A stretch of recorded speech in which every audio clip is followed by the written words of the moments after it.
Welcome to the Comedy Studio Podcast. The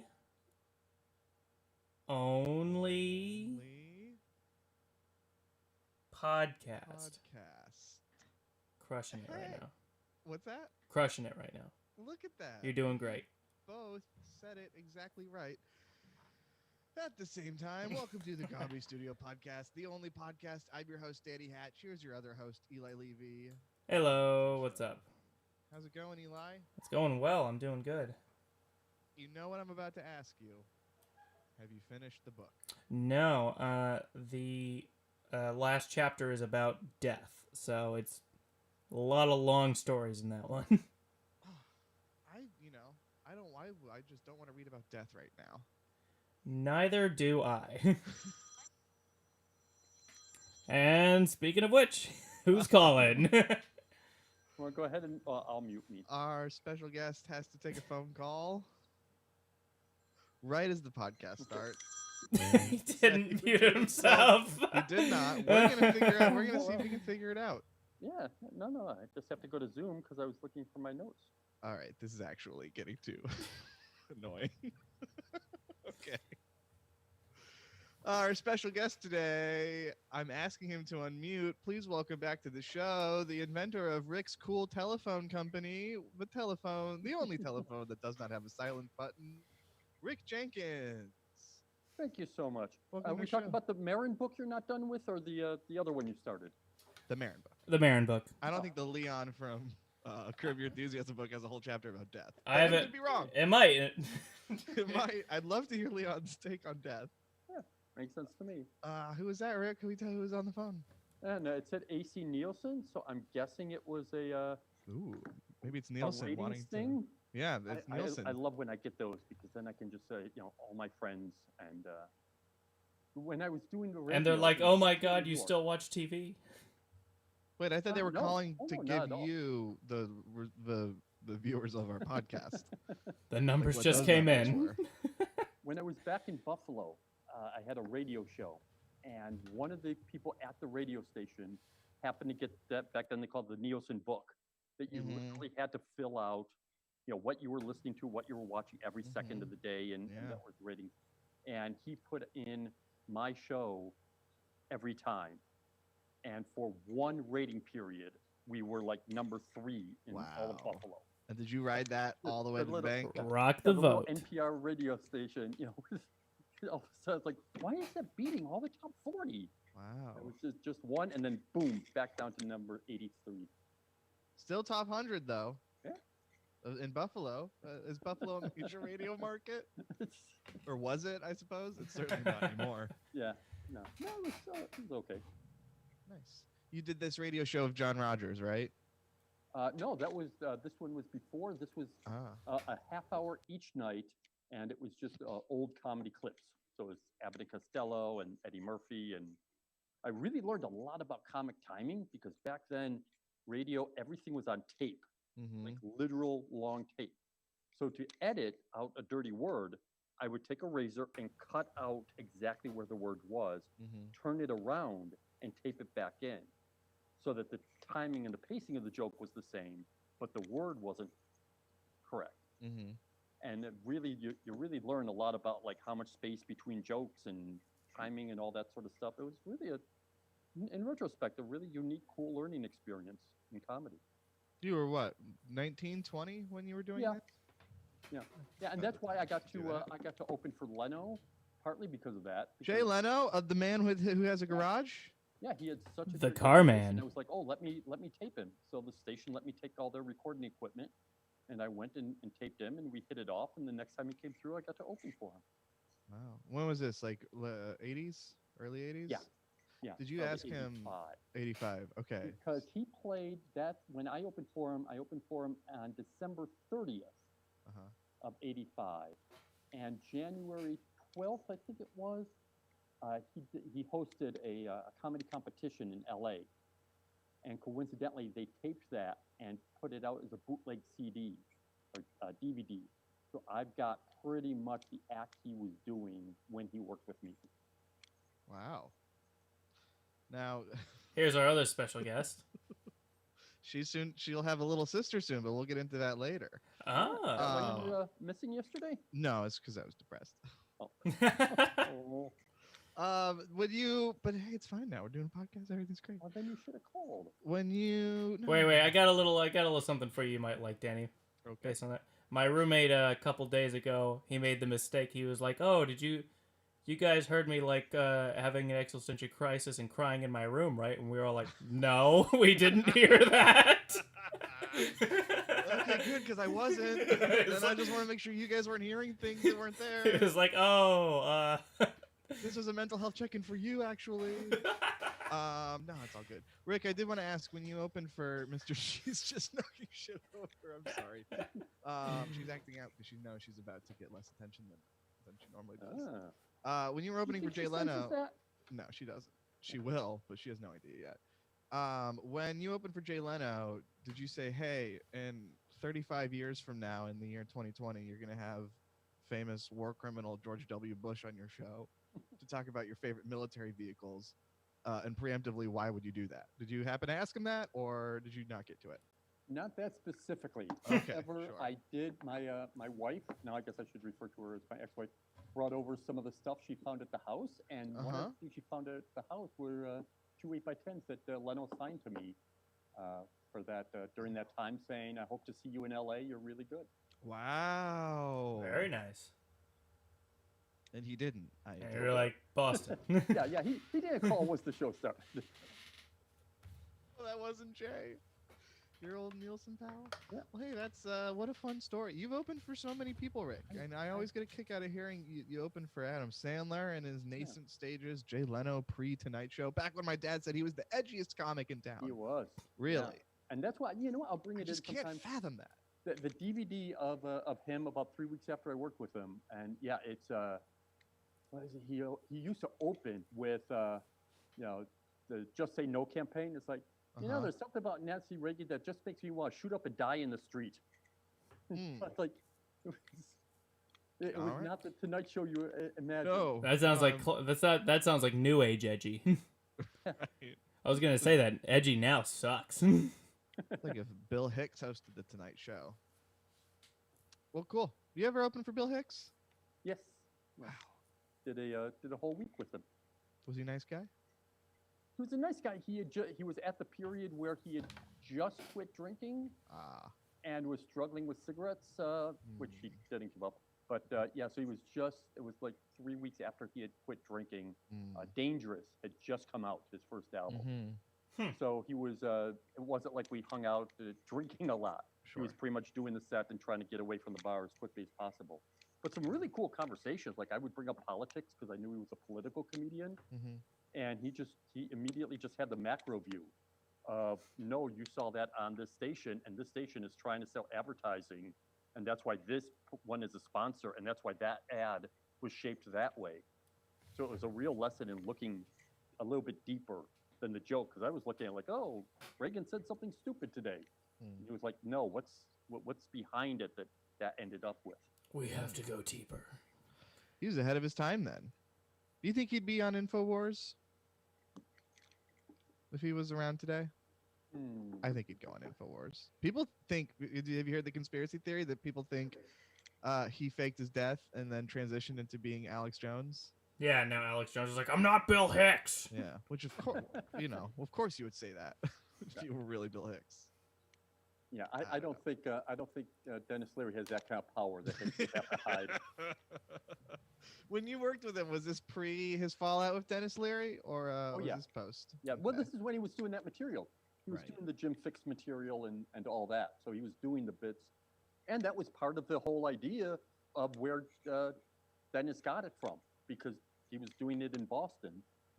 In fact, he played Nick's comedy stuff, one of the most impressive things I've ever seen. And he's doing his material, and it's just going, and there's a woman sitting in front, right in front. This is back when comedy clubs could have people right in front. And she's just anytime pre-March 2020. she's just not buying it at all. Arms folded, just the little shake of the head, and Hicks stops, and he like says to her, hey, what are you doing? So you're not up for this, because he's used to people taking the attitude of, I don't agree with you, fuck you. And she's like, oh no, don't worry about it. Don't worry. It's like, no, come on, what's up? And she says, like in a normal, straight tone of voice, she says, it's just that my brother was killed by a drunk driver, and I'm a big fan, but this bit, hits me wrong. And Hicks like basically stopped his act, got down on his hands and knees, so he's on stage, and she's like a foot away from him. So they're right there, and into the mic. He's still got the mic there. He says, "Look, I'm really, really sorry, but there's just one of those gigs where I've got to do the drinking and drugging stuff to get them on my side, so that I can carry them into the other stuff. They're just here for that stuff. Give me 5 minutes with this, so I can get them, and then I'll do some really good, interesting stuff you'll like." And she's like, "Oh, okay, yeah." And he gets up and goes right back into, "Oh, the cop stopped me. I thought I stopped at another party. Oh, wow, I'm dancing." It was one of the most amazing things I ever saw, because the other 398 people were going, "Yeah, just stuff." This is I great. heard you were a dirty, edgy comic. Wow. Wow, what a nice story. No, back to the podcast. Hey, I wanted to talk about this Jerry Seinfeld, Chucky Schumer thing. Mm-hmm. I guess Chuck Schumer has sponsored a bill or introduced a bill in the Senate that would provide federal relief to performance venues. Yes, And Jerry Seinfeld's the hype man. Maybe you can explain more, Rick. But I saw this on the news a bit, and I was like, this applies to me. Yeah. There's My ears are perking up. National Independent Venue Association is doing the push behind it, and some of our friends, Pembry Cruz and Rebecca, a lot of comedy club owners are behind it. Chuck Schumer is one of. Now they have 147 co-sponsors in the Senate, while the Senate's been in adjournment. Wait, in the 147 in co-sponsors. How many senators are there? I don't know. They said Congress, 147 in Congress. Okay. So that's representatives as well as senators. Okay. Well, hey, that's and bipartisan. And it would provide billions that we could apply for, and and get to keep ourselves going. The industry standard that it looks like 90% of independent entertainment venues will not be able to reopen after COVID. It's kind of that's shocking to hear, but not surprising at this point. We're talking about like absolute, complete devastation of an industry, and not only does it supply a lot of jobs and all that, which are difficult to keep track of, because how many comics work as independent contractors and make all their money, doing that. So it reaches really far. It's the ripple effects are just amazing. So what do we think the chances are of this coming to pass? Because I've been sold some pretty lies about another round of PPP funding that I bought into. That I just now have seen the error of my ways there. So how should I get my hopes up about this?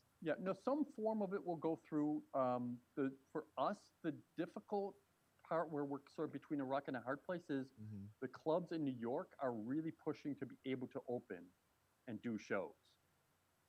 And they've got real, they were able to do shows for 3 months through, where the New York state laws were, and the numbers for COVID actually went down from 1% while they were there. And they've also, they pushed the fact that, you can go into a restaurant and take off your mask and eat, but you can't sit in a comedy club and watch. So, but that's where we're in an awkward spot, because I personally would prefer to be given a lot of money to not open. Yeah, exactly. I mean, that's the point. But so that's where I think the difficult part will be.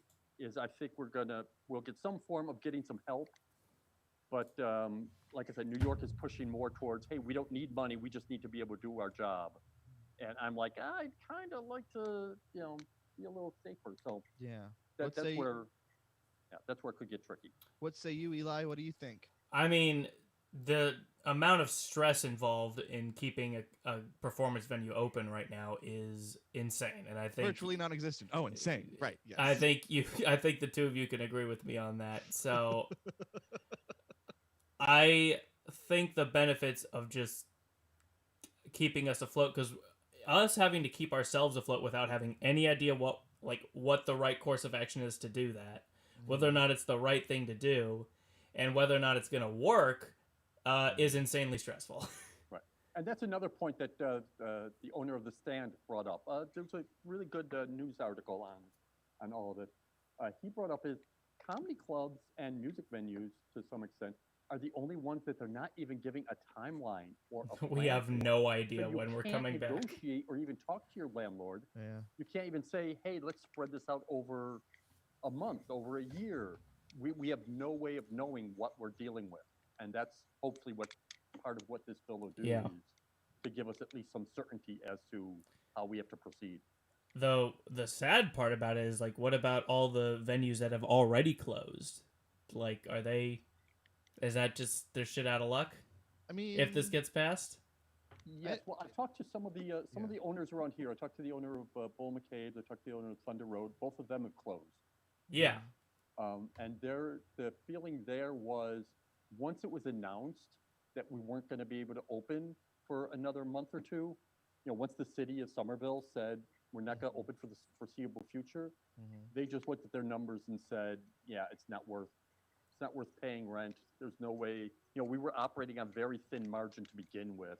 Yeah. 2 or 3 bad months and we would have had to close anyways. It's best to just wrap it up now rather than, prolong it. Yeah, so they're just donezo. There's no, Yeah. even if this bill gets passed, they're not gonna. Yeah, and both of them had not terrifically cooperative landlords. I heard so about that- Bull McCabe's. That one was a real shit, shitty guy. Yeah, we talked about that a couple episodes ago. But I wonder if, it's not like they folded their, maybe they have, but like they haven't necessarily maybe folded their like LLCs or whatever. Yeah. But like they could, if this money becomes available, maybe they could take it and then like use it for rent. I don't know. I don't believe so. I believe they did fold everything. When I was Okay. talking to the owner Well, of Thunder Road, There you it was go. literally taking boxes of liquor out, taking the furniture out, Yeah. giving the keys to the landlord. We're done. So you just So- happened to, you stopped by while they were cleaning out and Yeah, I just happened Played to around a drive by. pool. huh. I would have played around a pool. Bold move. Because were they in the mood to talk? Yeah, well, they're neighborhood guys. They Yeah. owned a, it's How's it hey, going? Let's put together some money. I'd love to own my own bar. So it's definitely sad. It's the end of a dream and the end of what you want to do and all of that. But most of they don't really have their identity tied up in it the way I do. I don't know I'm- about that. I think everybody who starts their own business has their identity tied Oh, to yeah. it. Oh yeah, it's When you it's start your own huge. business, that's your whole life.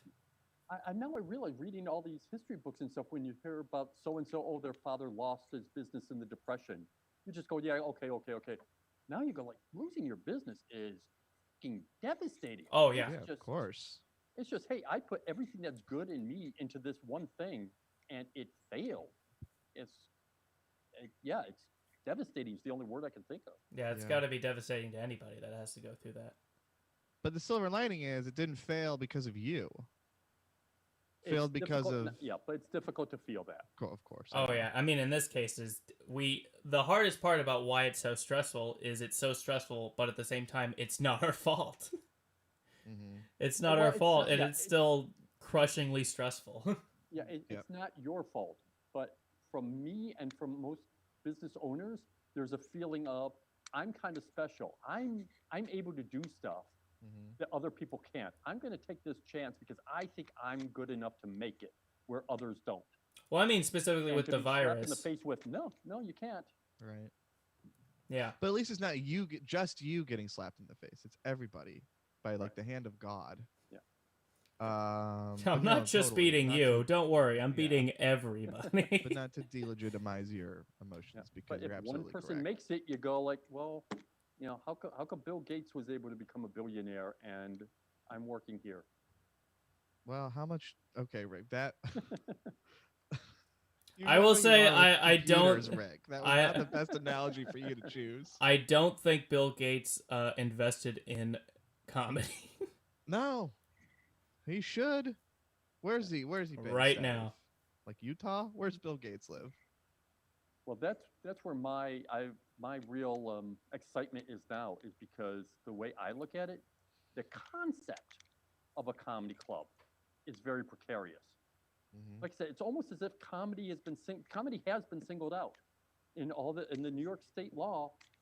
You're not allowed to do. You can all other things can operate on restrictions except for strip clubs and comedy clubs. Comedy clubs Yep. are specifically mentioned. Which are the two professions you don't want your kid to get into. Well, yeah, And that's why. That's Yeah, why. everything will That's the lead only to both. reason. Yeah. Have you? Side note. Have you seen pictures and videos of these? They're doing like I have. drive-through strip clubs. Yep. It's pretty cool. And it's like a 2-song. You pick 2 songs and then you gotta move on. I gotta say that's a good one. That's pretty innovative. I mean, sure. Look, you gotta do what you gotta do. But it is silly, the pictures. Oh yeah, but it's But yeah, Rick, you're absolutely right. I mean, we've gotten a lot of mileage out of saying comedy is exactly the wrong thing for these conditions. You got to have a crowd seated close together in Yeah. a smallish room with low ceilings that are all laughing and expelling particles. Mhm. this or is all the droplets, so- dominoes coming down right Yeah, now. I mean, there's no part of it that does not work against what we're Yeah. trying to do. But I gotta hand it to us in comedy in general. It's people have adapted, I think, as Mhm. best as they can. It's pretty impressive. They have. Partly Yeah. because we're in an age where the technology allowed us to do so, but still, And these, you're seeing outdoor shows and drive-in shows pop up, and those are all nice stopgaps, as are the Zoom shows. But I don't think anyone's gonna. no. The longer we do it, at first I thought, oh, maybe once things get back to normal, there still might be some room for Zoom shows. But I think people are gonna be like, no, fuck this, never again. I don't even want to be in Zoom for any reason. Oh, I ever again. totally disagree. Yeah. Yeah. Because you know why? Because I will say to myself, oh, you know what? Maria Bamford is trying out some new material at 4:00 on, Wednesday afternoon or something. I want to Mhm. check that out. Or they're doing a table read of Princess Bride. Oh my God, that's something you want. I see. think Yeah, but I don't think very they're I gonna do- think it's gonna be like that. I don't think the creators are gonna. Well, sure, maybe. well. I think those kind of things were usually done still live casted, but on a stage with also a live Yes. crowd. But you Yes. can't. So Zoom is the only thing you can do right now. But when we go back to being able to do everything again, you're going to see a Princess Bride table read. Maybe it might be live streamed and you can tune into it, but it's also probably going to be on a stage with a crowd. Yes. Good point. I don't know. I think table reads were done. I don't know if you've seen were what done like. without audiences, weren't they? Well, yes. Remember like West Wing and all them started doing that? Oh yeah, I mean like actual table reads, but like reunion table reads. Mhm. That's specifically for people to watch.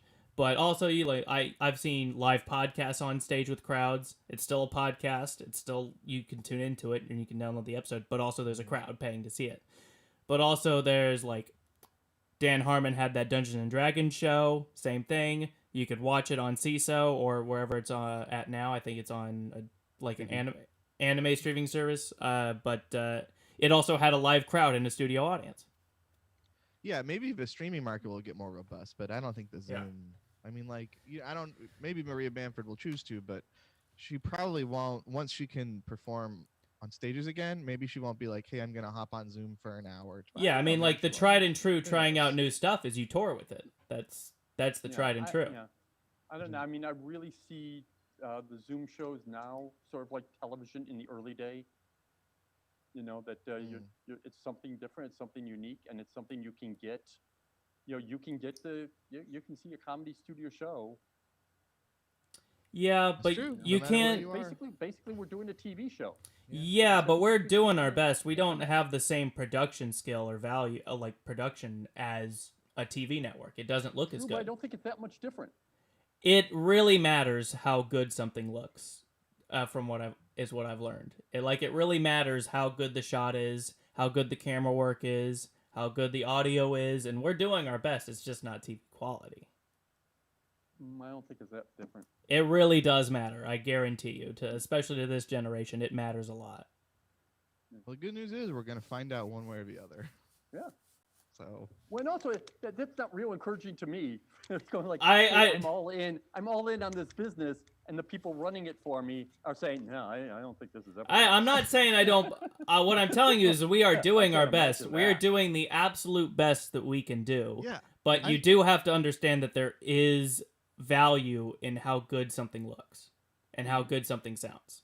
And there's a reason people pay for Netflix, because it looks so good, it's presented so well, and it sounds fantastic. All right, but they're watching it on their fucking phone.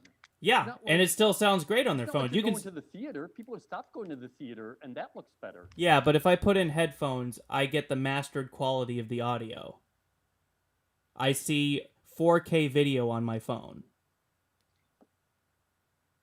Look, I'm telling you, people value that. There's a reason people buy That's true. smartphones, buy 4K TVs. There's a reason people buy surround sound home theater systems. you ever been in someone's house and their TV looks like shit because they have that motion smoothing turned on? Oh yeah, it's awful. The worst on their 4K TVs. The worst. Yeah. And they don't notice it, and you can't say anything because it's not your TV. But it's like, I went to someone's house and we watched Dazed and Confused like that.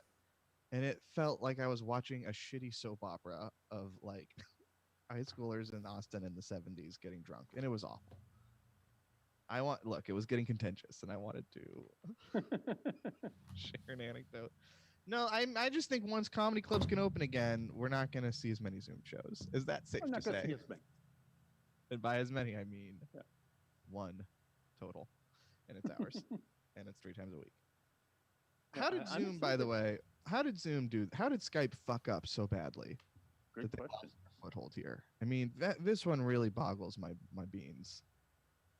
How is Meetup and all those not or the Google and all them, Facebook, they're not Mhm. getting any traction. No, I mean, what did Zoom know, and when did they know it? You know, Well, Zoom did the same thing that kind of Netflix did to Blockbuster. Which is Well, Skype kind of just shit the bed on that one. Mhm. Skype had the biggest, like, they were the only ones for years, like since I was in Right. middle school, Oh, and yeah. all of a sudden Zoom's the standard now. How do you fuck that That's- up? I mean, but with Netflix and Blockbuster, it was like a change in technology, I suppose. Right? Like a move from DVDs to streaming. Zoom is just the same thing Skype is, but it just became the standard out of nowhere. I mean, Yeah. I think heads are rolling at Skype HQ because this was exactly what they must have trained for, and they just have royally biffed it. I guess it's just coincidence that they happen to be like, hey, let's do corporate meetings, and all of a sudden everything became a corporate meeting, and people were used to it because they had done it at work already. Yeah. Hey, kudos to Zoom. I sure hope Zoom has no malevolent intentions, because God knows we've got it on all of our computers now. Also, real quick, we have a second guest coming in soon, but I did want to mention we are adopting a second cat in the Hatch Lafer Sousa. Well, really, the Lafer Sousa Hatch household. Oh, congratulations. Thank you. She's a 2-year-old cat named Shadow who looks a lot like Diana, so that will be nice. We are due to get her on Thursday. There are some strict protocols we've been reading about when it comes to introducing cats to each other. Oh, because it's cats are very territorial. specific. I've seen it go wrong before with So a roommate situation. we are setting up we have a large walk-in closet that we're setting up as a cat sanctuary that they can be in, or that one can be in while the other is out. And I'm excited. So I just wanted to mention that before our second guest arrives. Do you already have a name for it? Her name is Shadow, Shadow. Very. which we like, so we're not going to change it. That's good. Rick, what's going on over there? You look perturbed. You all right? I made notes so that this would be a really great show, and now Uh-huh. I'm trying to remember where I put them. The search for the notes. Like physically put them. Yes. Okay, because you're looking all around and not like at your computer screen. It looked like you were looking within for the notes. Yeah. It's here somewhere. What was on him? Because Not a big deal. well, I want the show to be good. So what was on him? I've lined up a bunch of other podcasts and stuff to be on, and Yes, you have. and other stuff to make our Zoom shows better. Okay, like what? No, I scheduled Mike Kaplan's thing, and there's Broccoli and ice cream, the Mike Kaplan Yeah, podcast. Lockdown Comedy is a service out of the UK for people interested in comedy Zoom shows that I'd like to get listed on, just stuff like that. Wonderful. And that was all the notes. I don't know. I don't have them. Uh, Tell me what you forgot.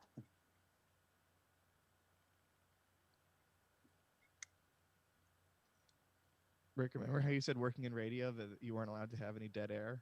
Mm-hmm. Do you feel so... Wait, is Well, dead air that's our bad? show. bad? This isn't your show? How dare you? Tom Sharpling of The Best Show has mastered the long pause for effect. So it's actually good what I just did, where nobody talked for 5-10 seconds. So that's actually a business thing. Tim Cook, CEO of Apple, is a big proponent of it, of just taking your time and letting the silence sit there while you think of an answer, rather than just having to fill the space and maybe misspeak or not think through. Mm-hmm. That's a good. Let's all try it right now. Okay, I'll go look for my notes. The podcast started very strong, I have to say. Good energy, and now, Rick, we've walked Rick. And now, Our second guest is late. yeah, I told him I emailed it to him, but I just texted him the link too. So We'll see what happens. If he doesn't show podcasting, up, baby. It's another one for the boys, and that's fine. Another one with the boys. They can't have gone far, Rick. Ah. No. All right. Well, Rick, you've been saved by the bulge. Yay. Our second guest has entered the room. Oh, fantastic. Ladies and gentlemen, you know our second guest from his appearances on your television. Please welcome to the show, Boston's own Dan Boulger. Welcome to the show, Dan. Hey, Dan. Did it work? Oh, wonderful. I'm in. I can't see you yet, but I can hear you. Oh, cool. Yeah. I never have any faith in technology. No, and you are How's right. How's it going, to. fellas? It's good, Dan. How are you? You sound chipper. Hello, you there? Yeah, I am. I've been awake for 1 hour. Okay. I'm peaking. And can you do us a solid? Golf on Monday? Yeah. So we got me, you, and who the fuck else? Scott Otto. Scott Otto wants to play. And Mark Bash, I asked. Is that all right? Do you hate any of those people? Yeah, no problem. You four are going golfing together. Yes. Are we wearing masks? I don't know. Do you wear masks, Dan? Are you that bad at golf? I love that idea. No, I don't want anyone to see me play. This would be what, our third or fourth golf outing, right, Rick? You and I owe more than that because we would go with my father-in-law. Yeah, okay, yeah, we played at least 3 or 4 times for sure. Yeah. Where did we play? By the military base there? Yeah, Red Tail. Yeah. Route 2 living. Yeah. That's a good sign of how the country's going, is that they took a military base and turned it into a golf course. Yeah, I've played at another place in Worcester this summer that was also had a military base on it. There's one in military base and golf course is a real Republican fantasy camp. Yeah. There's one in Quincy with a great view of the city. I forget, it's like Granite Quarry or something like yeah, that. it's 2 of them, Quarry Hills and Presidents. Yeah, so it was a big quarry, a big hole in the ground, and what they did is they told the city, hey, when you dig the new tunnel, you can put all that ground here. When you have to dump all the ground, so the city dumped all the ground and they built a golf course on it. It's like, I go to the driving range up there. It's an incredible view of the city. Yeah. And then they got like a fancy bar and restaurant, and it's amazing when you make a place that expensive. You've never seen so many hot chicks around a golf course before. Dan, could you do us a favor, and is it possible to turn your video on? I don't know. He just got up. I'm gonna need some explanation. Oh, here we go. Boom. Hey, there you are. It's How's just my nice to see bedhead? you. It's good. You look like you're ready to tackle the day. Yeah. Polar. See, it used to be you called up a podcast, you could be fucking naked, you know. Mm-hmm. But now, you can be naked. It's fine, but we do want to see it. I forget whose Zoom show I did. Oh, it's Crohn's and Kelly McFarland's. And we were interviewing me, but I wasn't really going anywhere. And Tom Dustin texted me, "Just take your shirt off." Tried and true. Did you do it? Yeah. Hey, why wouldn't I? I saw that show. You're in shape. If I was in shape like you, I'd take my shirt off all the time. Most of my adult life has been spent trying to please Tom. And is he pleased yet? Oh, Tom's living life down there, Rick. Yeah, how's he doing with the weather? I mean, there was the Key West got hit by that storm, didn't they? Oh, Tom can't be killed. I wouldn't worry about Okay. it. Too many cockroaches. So the club that he was booking, he had a great. I think I've been down there 3 or 4 times. I don't know, as many times as we've golfed. But yeah, so I was down there last March with James Patterson and stuff, and they had a great. I'm gonna say, I would call it a B+ road room. You know what I mean? It's about 80 seats, well seated, yada yada. And but the bar they did it at closed at the beginning of this, so they bought a bar. Him and Joe. It's going to be 160 seats. Wow. And I'm going to try to open up a Q's Nuts down there. Oh. I'll sell peanuts out of the during the day. Wait, you know the Q's Nuts guys? Huh? No, but I'm a patron of their business. So you've got like the logos and stuff ready to go. Yeah. Nice, Yeah, $5 nuts and coffee. Who's going to say no? Do you have the secret recipe? I think it's nuts. No, for the maple pecans. Oh, see, I don't like when people fuck with my nuts. I like just a plain dry roast peanut. Straight out of a can. Yeah. I don't need to add sugar and shit into that. Salted or unsalted? Oh, salted. Okay, let's not get crazy. Go big or go home. You're doing a lot of Zoom shows, it sounds like. How do you like this brave new world we've found ourselves in? No, I'm not really. But I did 3 or 4 at the beginning. I did one of your guys. And then pretty much during the summer, I started golfing. And then once I start golfing, I sort of only think about golf. And once I do comedy, I only think about comedy. And I might be autistic. Come to think of it. You're not the first to think that. Not on this podcast. No one ever has. Are you writing at all? Do you find yeah? I've truly never written. I sort of walk around and talk to myself. I still do that. Okay. Good. Yeah.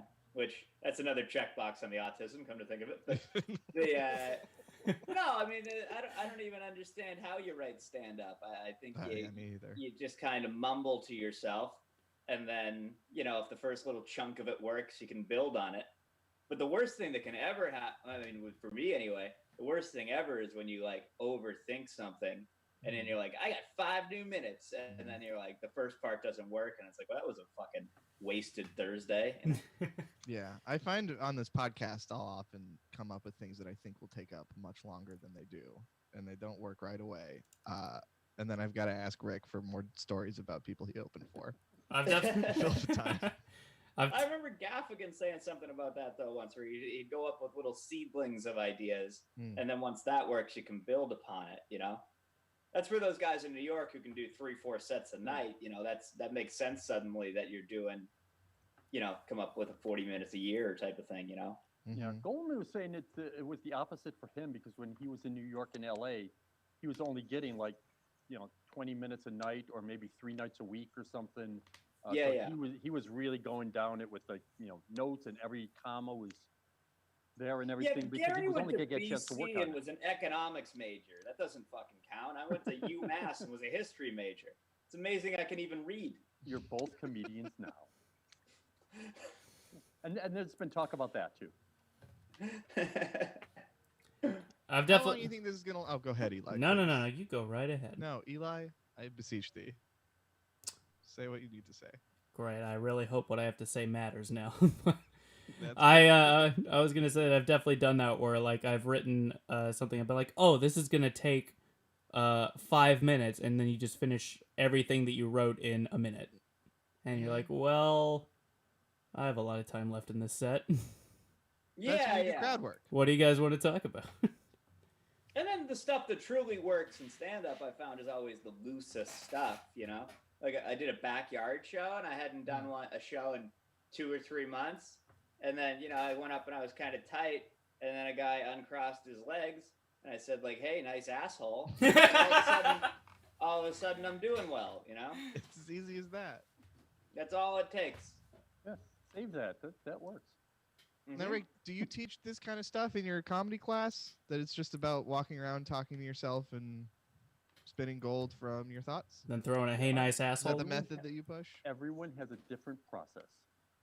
What's your process for writing jokes, Rick? I don't think we've ever talked about this, shockingly enough. I do, since all my stuff tends to be more topical and one-liner stuff. Yeah, I will sit down with a topic and think of it a couple different ways, and scribble down a joke, and then try it a few times to get the rhythm and the wording right. Now, have you So usually I have a set list with bullet points to remind me of the jokes. considered it doing it like Dan does? Because Dan's really funny. I should do that. I should do more of that funny stuff. Just give it a shot, is all I'm saying. I was watching that stuff you do. You should try the funny stuff. Uh-huh. It's reliably good. Have you tried? Yeah. I mean, I haven't used the set list in like, I think since I did my album like 4 years ago. Like, yeah, sort of just go up and kind of. I mean, I tell the same jokes every night, so it's not that hard to remember. But it's I said to Tom Dustin once, you want all your jokes to be able to switch on pick and rolls, and he didn't understand what that meant. But basically, you want to be able to open with the same thing you could close on, or you want to be able to do that joke in the middle. Yeah. Type of thing, and you find a different way to go into it each time. And that's actually a way you can end up writing too, because you're like, actually, this joke works better here and stuff. But now you can slip new stuff in easier that way too. Yeah, I like writing that way, where you like, when you go to an open mic, I'll try and like, if I don't have a new joke, I'll just try telling all my jokes in a different like order and see if that works out differently. And then when you write new stuff, you're like, oh, you see how that fits into one of your old jokes, and you see how you can like pair jokes together. Yeah. Like your act shouldn't be written in stone. How long do you think this is going to last, Dan? This podcast? Yeah, the podcast. This podcast, is this going to last Aim for forever? 2 o'clock. What do you mean, the pandemic? Yeah. Life? How the hell should I know? I like to ask the people who come on and see what they think. I talked to John Ozale, who's a scientist of something, and he said he doesn't expect to consistently be doing shows until next fall, which I found to be kind of horrifying. Yeah. But yeah, I mean, I literally have no idea. I think it's best to not even think about that. And one day I'm going to wake up and they'll be like, hey, you want to do Knicks? And I'll be like, not really. But you have the option to. But yes. That's how you know you're back. If anything's going to still be around, it's going to be Tom Dustin and Nix. And they're going to be like, but we need you, Dan. And you're like, I'm good. Playing golf to go today. back to something else, Tom Dustin just bought a bar in Florida? Yeah. Is that what I heard? Key West. That's, Yeah. What couldn't go right? right. And it's not open No, it's yet. gonna be great. It's a 160-seat room down there. I mean, that's once you get into those size rooms, you can really start. I mean, that's a full comedy club at that point. Mm-hmm. Rick always said, what was the magic number? You always said like 212 or something like that. 175. 175, because then you can really start booking some A acts and shit, right? Yeah. Why exactly 175? I got it from the tipping point, but like military platoons, it just seems like 175 seems to be the point where people stop being one group and start breaking off into other groups of like, oh, I'm part this, part that. I see. Cohesion, absolute cohesion naturally seems to be around the 175 point. Yeah. Once you get to 212, people start accusing people of having pedophile pizza places. Yeah. What size? The club I always loved when I started was the Portland Comedy Connection. How That big was is probably that? about that size, right? Yeah. 200 seats. Yeah. Because at that size, if you do have, 20 or 30 people, you can still pull off a show. Yeah. Sometimes you end up in a place you feel like you're playing an aircraft carrier, It's like 5 people there. You're just floating. Yeah, well, I mean, it's just like, yeah, one person would have to like laugh hysterically to fill the room. Yeah. What's the biggest empty room you've played? Good question. We also like to ask fuck, this to all I the wish guests. I had a picture of it. Maybe Mayor could send it to you. I don't know. Mayor books a benefit. Where's he from? He's Route 2 out there somewhere. Athol? Athol. Yeah. Athol. So his dad puts on a benefit at a community college out there. I'm going to say it's like a 900-seat community college theater. Wow. Really nice. But it's one of those things, you've played benefits before where sometimes people just buy the ticket and don't show up. Yeah. In this case, they sold like 500 seats and 30 people showed up in a 900-seat theater. It's one of the best pictures I've ever had because from behind it looks like I'm just playing to no one. Oh, you have a Did great they all victory go to the pose front? shot. They were all up front, but from the angle of the picture, it just looks like no one's in and you just see 900 empty seats. It looks like you did absolutely nothing for charity. Yeah. It's a good album cover. Yeah, cancer owes me money. Yeah, in Sleepwalk with Me. That is But really great. Weirdly, it was fun though. Have you ever noticed this, Rick? Like at the studio, you might see it. If there's, I always thought like the worst number you could have at a show is like 12 people. Oh, we hit that. That's our magic number, baby. That is our magic number. But weirdly, if there's like 6 or 8 people, those 8 people will kind of rally. Yeah. And then you hit a certain number where you're like just in a level of failure. Yeah. You know, it's almost like the worst amount of money a person could make is $35,000. Yeah. Because you don't quite qualify for the welfare, but you're still fucked. I got bad news for you about if I've got 10, okay, we can deal. If I've got 20, now you got a shot. More than 30, it's your fault. Yeah, unless it's, you know, a place the size of like, I remember like Tuesdays at the old Connection in Faneuil Hall. Yeah. That was like a 400-seat room. So unless you had 100 people there, it wasn't going to be that much fun. Like Caroline's, if you would do that, and it was like a Tuesday, it was weird. Well, like weirdly at the old Connection. Yeah, I was just going at to say the old some Connection, like Monday. Yeah. Oh, sorry. Speaking of Connection, Repson nightmare. Yeah. I was just going to say, some of it depends on the room and where they put the stage. Like the Connection in Portland, it was a square room with the wall, stage along one wall. The Connection in Faneuil Hall was a long room on either side. So it felt like you were playing to nobody even when it was full. Yeah, well, full it was great. Full it was really cool. I remember seeing, who did I see there? I saw Gaffigan, Dan Sally opened for Gaffigan there when I started. Oh, wow. And CK right after Shameless. And like that room when it was full was just so hot. Yeah. It was like scary to get to the stage almost. If you ate it when it was full, you literally felt like someone was going to kill you. Yeah. The walk of shame becomes the walk of fear. Yeah, well, it was so tight walking up. It was like a gauntlet, you know. Could you like look anyone in the eyes if you bombed that night? Just look down and just walk straight. In those years, I don't even think I would have noticed. How'd you get your start, Dan? In comedy, the poetry of the gods, as we like to call it. Rick Jenkins is related to it. When I was 12, I went on stage at the studio. Wow. What compelled you to do that? My brother was a friend of Pat Borelli, so we went to go see Pat. And they brought me on stage to do a sketch of some kind. I don't remember what. It was just a bit I had seen on the show that was on after Saturday Night Live. They would do a stand-up show, and I just stole that guy's bit. So I learned early on, if you don't have any ideas, steal. Yeah. Well, and interestingly, Patrick Borelli is now executive producer or one of the producers at the Jimmy Fallon show. What he brought to the show is all those games and silly things. And that's what he was doing when Dan started. It was like, all right, let's bring someone up from the audience and, you know. What did Dave Walsh was game talking about? Borelli used to have the whole crowd go on stage with him. Yeah. And sway to the side. Yeah. And what was it? What did he call it? It was like Cuban reggae boat cruise or something like that. Oh, yeah. I don't think it was Reggae. Oh no, Reggae Boat Cruise was Micah Sherman. Micah Sherman. Yeah. Both. Yeah. Yeah. Mike Sherman's in that high maintenance show.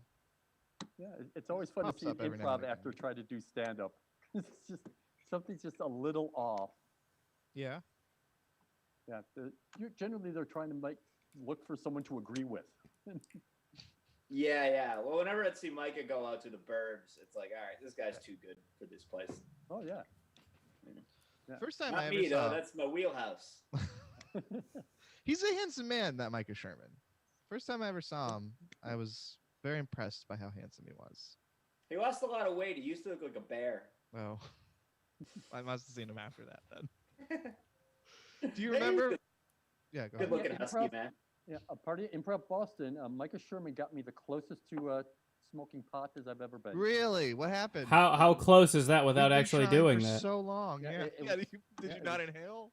No, it was at a party and 6 people on a couch sort of thing being Uh-huh. passed along, and Michael was next to me going like, "Oh, come on." Yeah. And what happened? I was able to keep the devil away from that door.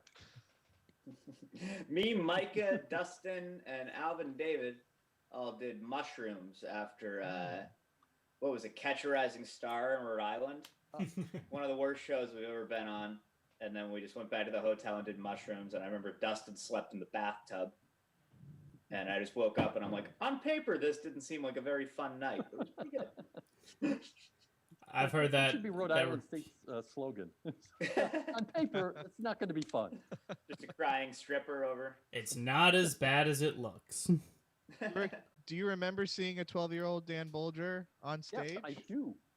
What were you like? What is this kid doing on my hallowed stage? Well, you know what? Because the sketch Probably wearing was, shorts. the sketch Patrick brought him up for, he had Dan put his stomach on a bar stool, Okay. and while they were doing some quiz or something, Patrick was miming fucking him in the ass. Oh my God.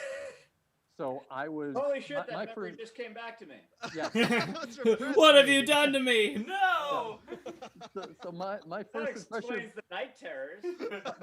My first impression of Dan was, oh my God, I hope nobody sees this. Was this before or after you started videotaping sets? Oh, long before. Yeah. Good. The court ordered us to. Good. Wow. What, didn't I Perfect. give you a camera? Yes. Yeah, Yeah, which yeah. we were using. We were using that for probably like 12 years, 10 years. 12 years or something. Yeah. I remember because the first camera was so dark, and I was like, I bought this. This is the only place I tape Yeah. anyway. You just use it. Yeah. It's very generous of you. Yeah. Thank you. Well, Eli and Danny, we were still using that camera when you were there. Sure. Oh, Yeah. that's the one that we I found. used to actually Summer get one. commission on a lot of late night sets. People taped. Wait, that's the one that we found Rick Canavan's hidden SD card in Oh yes. a while ago. That's true. We put a. That's our bumper sound now.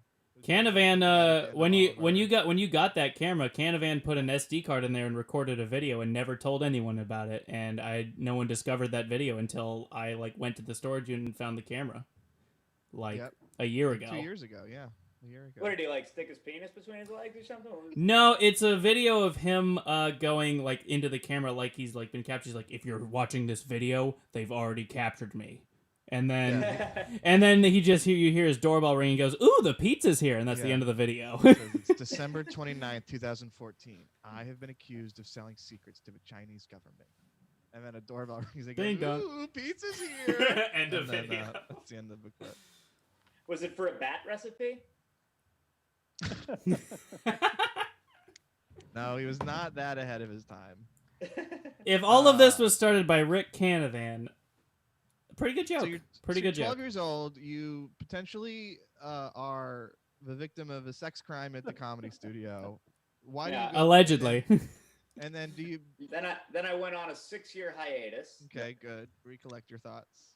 And then I did 2 sets of Dick Doherty's on Boylston Street, which is now the kitchen for Emerson College. And then I believe I called Rick. Who did I call? Oh no, I called the Paradise in Cambridge first. 'Cause I looked up open mics. I forget. I think the Kvetch board I found. and they have like a list of open mics. You have to remember the Paradise had U2. U2's No, first, U2's first gig in Boston was. Wait, at the really? Paradise.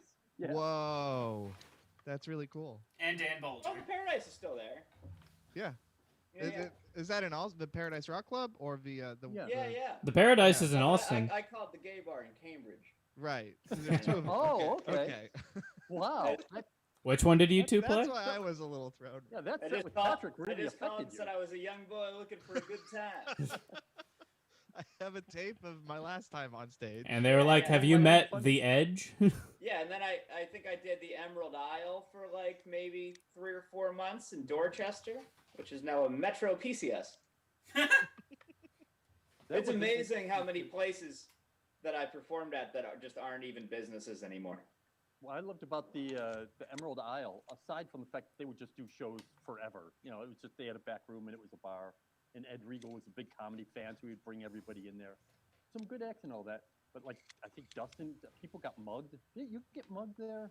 No, Shane On the Moss and security Dustin camera. got mugged. They were hammered, and a guy pulled the old through the coat gun move.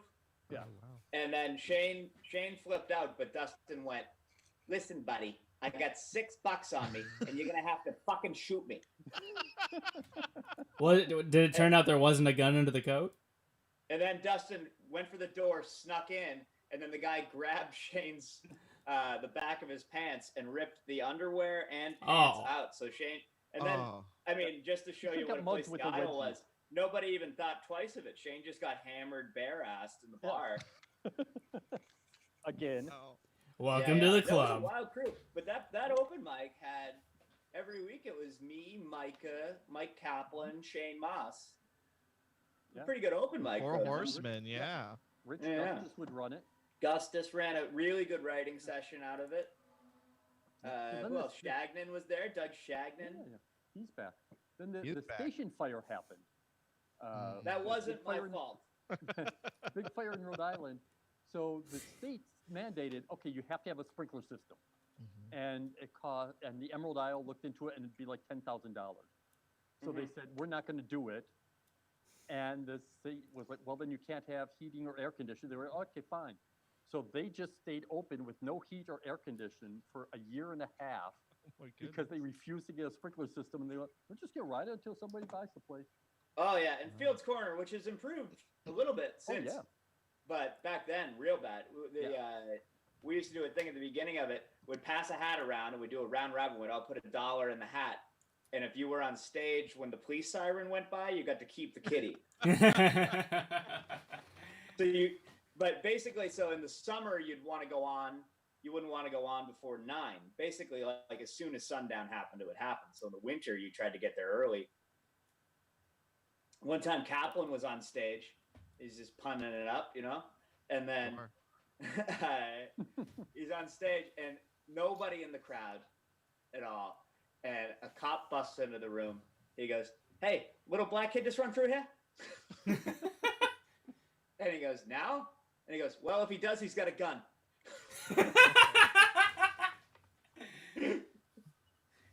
Okay, bye now. Have a good day. Oh, it was a wild place. That place was so fun.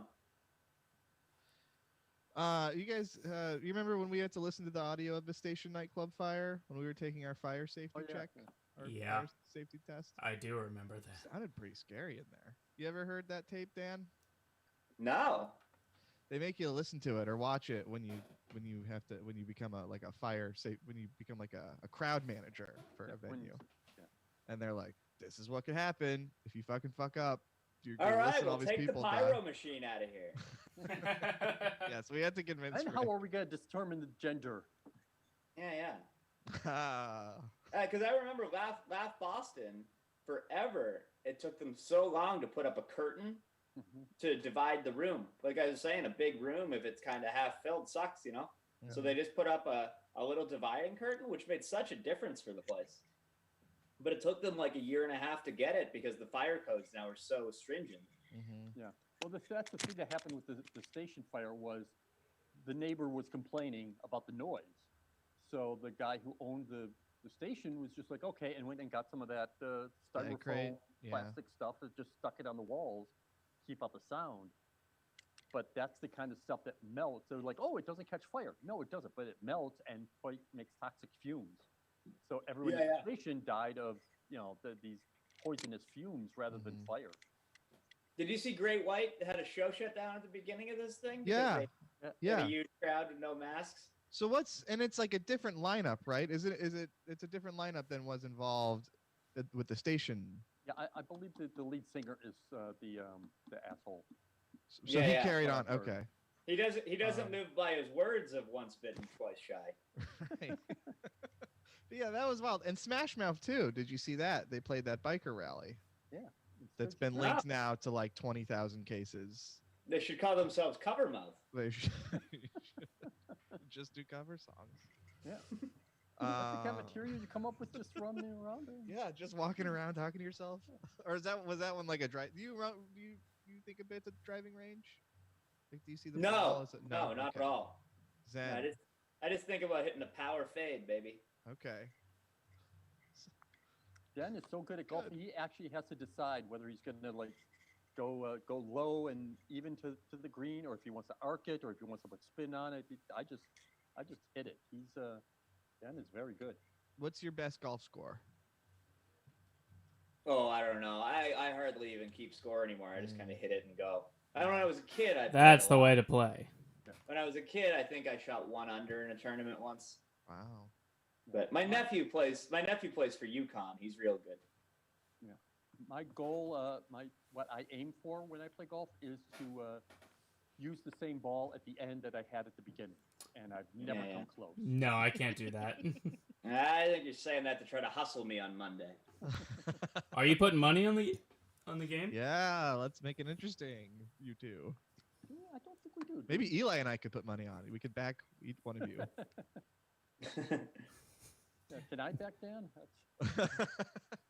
Let's all back Dan and get our money back. I'd say Harrison Stebbins is probably the best comic golfer. I know. Yeah.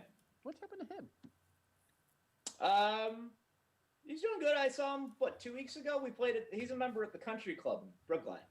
I played with him and John Tobin and Ryan Kopp and Noonan. We played there, but we saw Brady's house is off of the 5th hole. Ooh. And Giselle built a yoga studio that's actually bigger than the house. Yeah, Harrison was one of those guys that he was just a comic, road guy, and you didn't realize he was really, really wealthy. He offered to invest in the club, the studio, when we were first looking at stuff, and we were like, not sure we want. Wow. He was always kind of in our back pocket. If we don't get enough from everybody else, I just He didn't was- know him well enough. He was one of those guys. I always thought when I started, he actually started a business. He's like an agent for a nursing home places. So people call him and he sends nurses and shit out to them. So he makes a good living, I believe. But I always thought he was the type of guy. Chris Tabb was like that too. If those guys hit the road and became like, funny bone headliner kind of guys, I always thought they would have been great. Kevin Knox was the ultimate of that. I never understood why he wasn't a national guy. Yeah. You know who came up? Gary Goldman was doing a podcast I was listening to it last night. A name he brought. Do you remember Rick Harris? No. He would have been around the time you were. He wrote one of the great jokes, and just had his own demons and all that. And now I find out he's healthy and living in L.A. as a school teacher. But he wrote a joke about cloning. If you make your own clone and then have sex with it, is that incest or just the cutting edge of masturbation?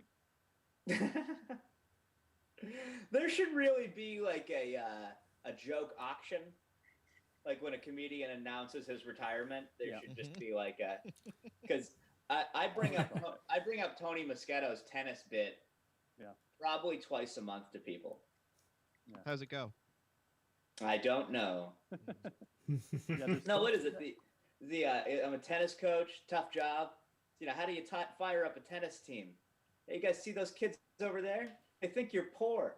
They think both your parents work. What are you going to do about it? All right, Mitt Romney on 3.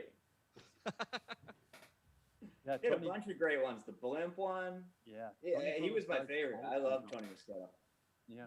I was talking with some comics the other day, and I think I may actually do that. Just start a web page or something for all these road guys who are just inspirations, and they're great, and they mentor a lot of the young comics, but they just, for whatever reason, never really crack it. Here we got a Kevin Knox and those people, but every region of the country has at least one of those guys. It seems like that website Dry Bar. Yeah. But there you got to be clean. That's sponsored by the Mormons, so you got to be clean for that bit. Yeah, fuck that noise. Yeah, they offered me to do like a half an hour thing, and I told them to shit in their hats. And they said, well, you can't use that. Yeah, so that's not in the Any desire to work clean in the future, Dan? Get those big Gaffigan bucks? And piss off your fans 20 years later? I did an album a couple years ago, and it's weird. Like, within my bits, I don't swear. Yeah, it's a really good album. I almost had it at the beginning of the album that every bit starts with me just going like, fucking. And then I would proceed to be clean. So it'd be easy enough for me to clean it up. Yeah. Re-release it. But first we need to cure this bat disease. Yep. Robert Pattinson has it. Did you see that? Robert Pattinson? Robert Pattinson, the new Batman? You know Robert Pattinson. Batman has the bat disease. He was one of the vampires from Twilight, the main Oh, one. yeah. Now he's the Batman. He was a comedian. No. Well, he's a funny guy. I read an interview with him where he tried to make pasta in the microwave and it went terribly wrong. He seemed pretty funny. It was a good bit. So he's good at physical humor. He put a slice of American cheese on it and didn't take the wrapper off instead of a plastic was melting in the microwave while he's on the phone with this guy from GQ. And it was funny. A slice of American. We can all relate to. Right, he was like, "This is my secret pasta recipe. It's so good. You're not gonna believe me till I make it and prove it's good." And then he like melted cheese plastic. So he's got the coronavirus. His secret pasta recipe includes Kraft American singles. Dude, I mean, if there was more to it, but yeah. Rick, any Boston comics we know that have gotten it? I don't think so. I don't think so. We live in the last civilized state, so I don't think as many people there's have people gotten I'm worried about. Like Peter Bowers is nearly 90, so I worry about people like him. But I've texted him. I love Peter Bowers. Oh, so great. When Shane Moss and I I was 21. I just turned 21, and we went down to Florida for a month, and we did like road gigs. I fucking ate it every night like you couldn't believe. But Peter Bowers was down there in his RV with his wife, and he gave us a call, and he's like, "Just happened to be in Sarasota. What do you say we get together?" I can't believe you're down here. He goes, "Yeah, meet me now. I'm up for lunch. Meet me at Hooters." He probably drank you under the table. Oh yeah. He's a Scotch drinker. He's a good man. He taught, I think it was chemistry or something on a college level, and retired when he started doing comedy. But he went to high school with Prince Charles. Wow. Yeah. Amazing. He's like that die in the wool. That's great. You go to boarding school. Neither of them will ever be king. King Bowers. You think he? He's great. I did a road trip from him to Bangor, Maine, and back. Home of Mr. King. That was a good time. Super interesting guy. Yeah, we should get him on. Sure. Yeah. He's surely listening to this.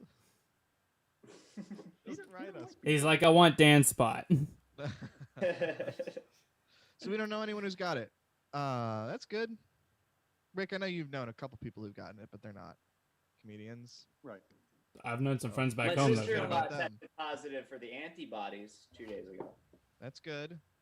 Well, Paul Alwell's a very funny comedian who really doesn't do it anymore. And his wife did comedy way back in the day and was pretty good. She got it. And so the whole family had to be quarantined. Wow. And there are a number of comedians we know that were just itching for an excuse to not leave their house for a year. Oh, yeah. They're like, this is perfect. Yeah. There's some I've been missing. We haven't seen Peter Martin at all because he doesn't do virtual comedy. Right? He's been doing He outdoor doesn't stuff. do virtual comedy? He won't do virtual, but he's been doing outdoor. Like he's morally against it? I think it is against every Morally. fiber of his being. But yeah, he doesn't want to do it. So I've missed him. Well, and Gary Goldman. Won't do it. Refuses. Not for the same Do reasons outdoor Peter's. comedy, or we'll do virtual comedy? Won't do virtual. Oh, okay. Has Peter done outdoor shows? Yeah. Oh, okay. Cool. Yeah. Yeah, I've done probably 5 of those. What do you like better, the outdoor shows or the virtual shows? It's good to get out of the house. Yeah. Sure. There was a tent in Worcester that Laugh put on. That was pretty fun. I've done 4 of those, I think. It was weird. The first time I went on, I'm like, hey, that was fun. And then the second time I went on, I'm like, have I ever done this before? So it just feels, it feels weird. You feel kind of like outside of yourself. And this is, oh no, sorry. This is not the Giggles tent. This is the Laugh tent. The Worcester tent. Laugh tent, yeah. Right. Sorry, what? I think it was. Oh, okay. Yes. Did it feel safe? Because we saw a picture of the Giggles tent in Saugus, and it seemed a little scary looking. Did you feel like everything was ventilated? Well, that's just the story of Saugus, isn't it? That's fair. That's a good point. I mean, yeah. I think Good. the thing that feels weird about it is like, what do you do with bathrooms and shit like that? Do you just poop yourself? Right. And everyone's drinking, right? Huh? And everyone's drinking, so they've got to pee. One would assume. Yeah. too. So there's stuff like that. But I've felt for the most part, based upon no science, that if you're outside and spaced out, then you should probably be good, I would think. But then again, like I said, I went to UMass and was a history major, so what the fuck do I know? What's the coolest thing from history that you learned? All history. That it was always bad. Gives you some perspective. Yeah. There was a guy, I think his name was Levy or something. He was like a Roman historian, and he would write about he was trying to get people. He was conservative, so he's trying to make people realize the heroes of the past. So then he started looking into the past. And it's like, oh, our city was founded by a fucking guy that killed his brother. Right. You know what I mean? So people have always. It's not like Donald Trump invented people being selfish assholes. He perfected it. He though. he did perfect. Refined it. Folks, You we're didn't know coming any up. better. You'd think he owned casinos. Did you hear he didn't buy the beach when he bought that his Atlantic City casino? He didn't buy I'm any reading beach real estate. Merv Griffin's autobiography, old talk show host, and he owned a whole shitload of casinos and had a bunch of business deals with Trump, and hated him. So there's a whole chapter in Merv Griffin's autobiography about what an asshole Donald Trump is, and the name of the chapter is "He Forgot to Buy the Beach," because Griffin once sold him a beachfront hotel in Atlantic City, and Trump was like, oh, I fucking nailed you, I got you. Merv Griffin's like, okay, Trump forgot to buy the beach. The guy who owned the beach held out for 12 times what it was worth. Wow. Nice. Crazy. Rick, I apologize for bringing that up as if you weren't the one who told me about it. I said, did you guys know this? I forgot. Some guy told me. Hey, you ever heard of on the this one? news or from Rick. Rick is my primary source of news these days. Yes, when it's about 70 talk show stars. Well, folks, we're coming up on the end of the old show here. We like to end it going around the horn, giving a comedy recommendation, something you've enjoyed that is comedic or not. We're kind of playing fast and loose with that one, and a local business recommendation. Spinal Tap. Yeah, Spinal Tap is very good. I've never seen it. You can't rent it anywhere. Really? That's digital. Not on Netflix? I don't think it's on Netflix. All the other Best in Show is, but never saw Huh. Spinal Tap, and I tried, and Oh, you gotta buy it on Amazon. That's fun. Is it worth the $20 to buy it? No. But I can't rent it. That's the thing. I can only buy it. You can't go on YouTube movies and get it for $3? I mean, I only checked on Amazon, which is where I normally I rent would stuff, check YouTube but movies. It's pretty Yeah. easy to get any movie on there right now. All right, well, I'll check YouTube. They're like movies. $3. Yeah, I really liked Dion Cole's special. I That's haven't on seen it. Netflix. I've watched that a couple times. He was a Really? Conan writer. Okay. Good. And you got a local business you want to shout out? Q's nuts. Q's nuts. There you go. Soon Q's to nuts. be Dan's nuts. D's nuts. Well, thank you, Dan. You're the first guest we've ever had who jumped in right away. Most guests are like, "Oh, I don't know. Let me think about it." But you knew. You just knew. I only say like 6 things. Okay. Well, still, they're good. What about you, Rick? What do you got this week? I'm gonna go for the comedy tip. Go back and get Goldman's tips.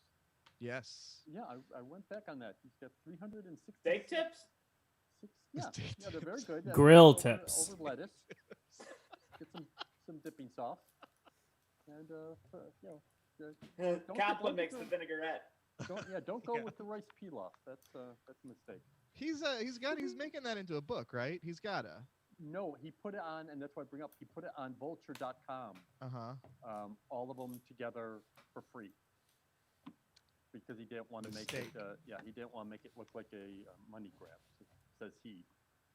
And for the local business, not even that they need the business, because I talked to the owner and they're doing really well during this. But High Energy Vintage can use more vintage clothing because they've just about sold out of everything. People have been so supportive and so so they're- terrific during the pandemic. We're desperate for it. Is that the one in the in the complex? No, this No. down the street across from the Market Basket. Oh, I like that place. Yeah, Right by the market basket. they're great. That's what you just said. Yeah. So, are you considering selling some of your stuff to them? I'm thinking of it. I don't know. I want to get rid of anything with the Carson label. Right, but you've got So- old clothes, surely. So I'm going through my collection. Good. Yeah, they had like old Nintendos and stuff in there too. I remember. They have a Mr. Do machine. What's what? that? Mr. Do was one of the big video games back in the day, and they've got the big console. Oh, I've never heard of that one. And then What did you do? Pac-Man came in and fucked Mr. Do shit up. Yeah. what- This game has this pandemic has proven to me that even if I were like in purgatory and all I had was a PS4, I wouldn't play it. You have a PS4 and you're not playing it? No, it's like I'm too. I'd rather just sit in a chair. Unless it was a Wii with Wii Tennis on it, right? Yes, I do like Wii Tennis, but that's more of a gambling thing. I used to like to gamble on Wii Tennis. Okay. Okay, if you're in heaven with a Wii with Wii Tennis on it and a sucker who has infinite money, you're in. I hear that Spider-Man game on PlayStation is fun. Is there tennis on it? Oh yeah, That's just what I heard. I had never played it. I always thought Spider-Man was kind of a pussy. What? No. He's the bravest of them all, Dan. Yeah, but then he's like, girl. Well, he's developing still, you know? The spider bite slowed puberty down for him. I can't wait to see you be the next villain in the next Spider-Man movie and you just bully him and he cries. And that's the end of the movie. Spider-Man rules, everyone knows it. And I will be editing that out of a show, Dan. How dare you? I would like to recommend Cobra Kai on Netflix. Cobra Kai is very good. Very Oh, good. everybody likes that. Yeah. I have a friend who recommended it to me like 2 years ago when it was on YouTube, and I was like, I'm not gonna pay to watch a Karate Kid show on YouTube, but man, she was ahead of the curve. It's really good. It fucking rules, you guys. It's really fun. I like it. So a you're lot. into the comic books and all that shit? Well, that's not a comic. No, but I liked those Karate Kid movies when I was Karate Kid. I was a bullied boy, and I liked that I could. Yeah. And my name is also Daniel, as I'm sure you're aware. Danielson. I watched the Avengers the other day. This is the penultimate one. Infinity War. Yeah. Yeah. Did anybody on the internet ever point out the plot hole that like even if that guy killed half the people on Earth, like we still have penicillin and shit. Like within 50 years, we'd kind of be back to our population. Yeah, it was not a well thought out plan. I don't know if anyone. Well, yeah, I specifically mean- pointed out the penicillin, but I just thought it'd be funny if somebody pointed that out to him, and then the guy's like, well, sorry about all this. And no penicillin either. Boom. How about What that? do you think- what do you think of those movies, Dan? I don't know. I preferred like Goodfellas. Sure, yeah, it's a better movie, but they're Yeah. fun. Yeah. They have their place. I thought you were talking about the Avengers. Yeah, but I with feel Emma like all these Peel. studios, they're putting energy into Ah. like those movies, and they're not making good ones. No. Well, they are, but they're farming them out to like VOD. Yeah. There's no studio for No Country for Old Men anymore. So you want to see Robert De Niro break Thanos' legs with a baseball bat while wearing a tank top. Yeah. You remember in Casino when Joe Pesci got beat to death with that baseball bat? Yeah. That looked Yeah. looked very painful. That was one hell of a pair of tighty whities he had. And for my local business, I'll recommend Big Planet Comic Books, a local comic book shop here in Bethesda. Big Planet Comic Books. So You should buy Dan Boulger a copy of Avengers and send it to him. Yeah, and say Spider-Man's cool. I read that comic book Saga. I thought that was good.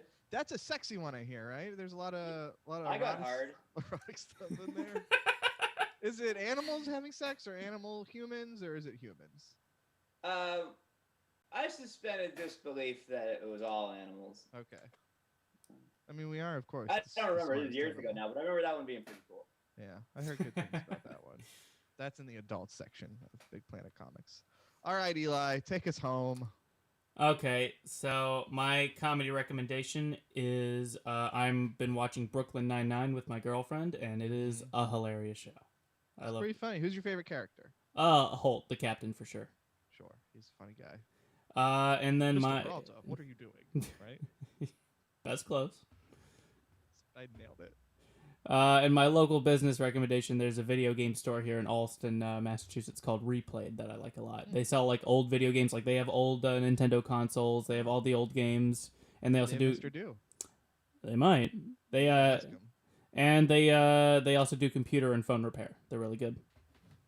Can you hook a Nintendo up to a newer TV, or do you got to get like some adapter? You just need an adapter, and then yeah, you can do it. Okay. Does it look good on like an HD TV? I've never done it before, but I'm sure it looks better than on a crappy TV. All right. Fair point. Glad I Well, could help Dan, you. This has been a pleasure. Where can our listeners find you if they want to know more about Dan Boulger?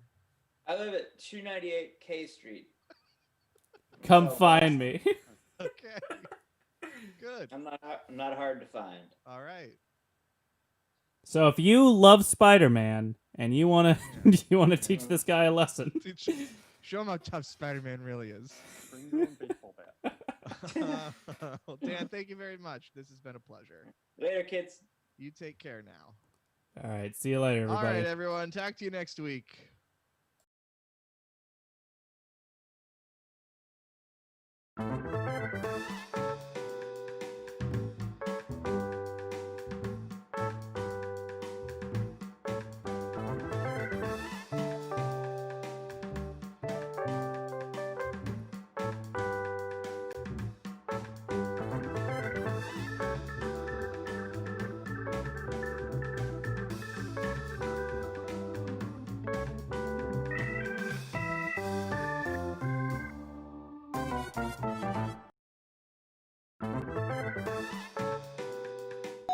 Ooh, pizza's here.